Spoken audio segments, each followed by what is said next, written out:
Oi, tudo bem? Hoje vamos falar sobre Oséias 3, tá bom? Em Oséias 3, a gente tem a esposa de Oséias é redimida, né? Então aqui vai mostrar como que o Senhor nos ama, independente de como nós nos portamos, né? Na verdade, Deus ele quer que a gente faça tudo aquilo que Ele pede, né? Tudo aquilo que a palavra diz, né? Todas as condutas. Porém, há momentos em que a gente faz errado, nós pecamos sempre, né? E ainda assim, Deus ele não nos deixa de amar. Então, em Oséias 3, no versículo 1, fala assim: Então o Senhor me disse: Vai e ame sua esposa outra vez. Embora ela cometa adultério com um amante. Isso mostrará que o Senhor ainda ama Israel. Ainda que o povo tenha se voltado para outros deuses e sinta prazer em lhe trazer ofertas. Então aqui, né, a gente já leu nos capítulos anteriores a relação de Oséias com a esposa dele, né, e o que representa isso para Deus. E o que Deus queria transmitir isso, né? Então, a esposa de Oséias, ela era uma prostituta, né?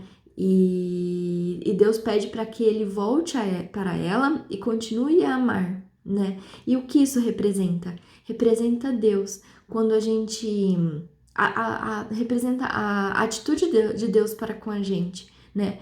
Mesmo que a gente traia ao Senhor, mesmo que a gente deixe o caminho dele de lado, ele ainda assim nos ama, né? Ele não nos deixa de amar porque nós fugimos da vontade dele, porque nós fazemos coisas que magoam o coração dele. Ele nos ama, né? Independente de tudo.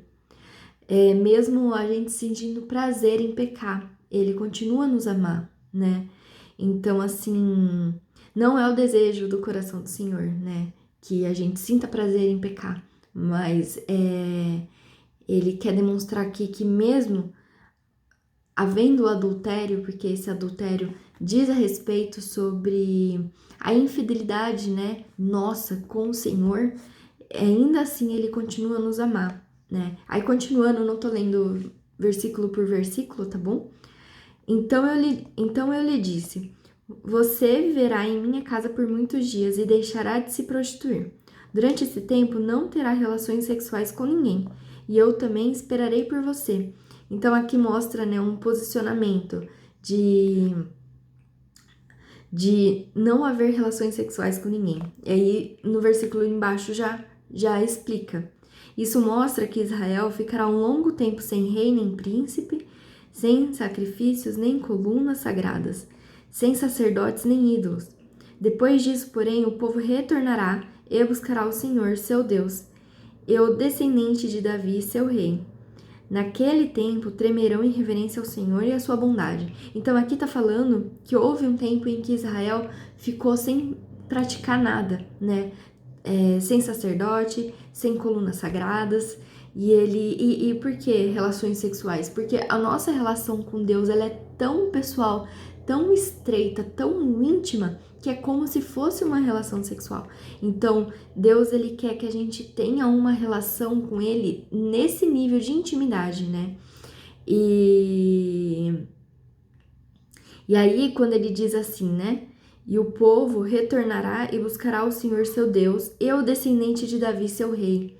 Então, quem que é o descendente de Davi, que era o rei de Israel, né? Que também é o nosso rei, né? Que é Jesus. Então, houve o adultério, houve, né, isso, depois houve um momento de silêncio e depois houve o momento da busca, né? Então, assim, a gente precisa sempre buscar ao Senhor, né? Tudo que a gente faz é para Deus, não é para os homens, né? Tudo que a gente entrega para o Senhor não desculpa, tudo que a gente entrega na nossa vida para os homens não é realmente para os homens, é sim para o Senhor, né? Lá em Colossenses 3 fala, e tudo que fazei, faça como se fosse para Deus e não para os homens, né? Apesar dos nossos olhos verem que é para os homens, na verdade, isso tudo que nós fazemos é para o Senhor, né? Por isso que tem que ser de coração aberto, de coração feliz, com humildade, né? Servir de coração, né? Então, assim, era esse comentário que eu queria dizer aqui. A Oséias 3 é um capítulo bem pequenininho mesmo, mas, assim, mostra já a profecia, né? De que um dia Israel iria retornar para buscar verdadeiramente Deus, né? E o descendente de Davi, que é Jesus.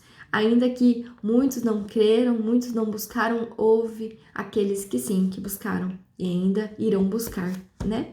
Então, esse é o comentário que eu queria fazer sobre Zéia 3. Não é apenas isso, né, que a gente pode extrair desse pequeno capítulo, mas é o que eu senti no coração de compartilhar aqui, tá bom? Então, fiquem com Deus.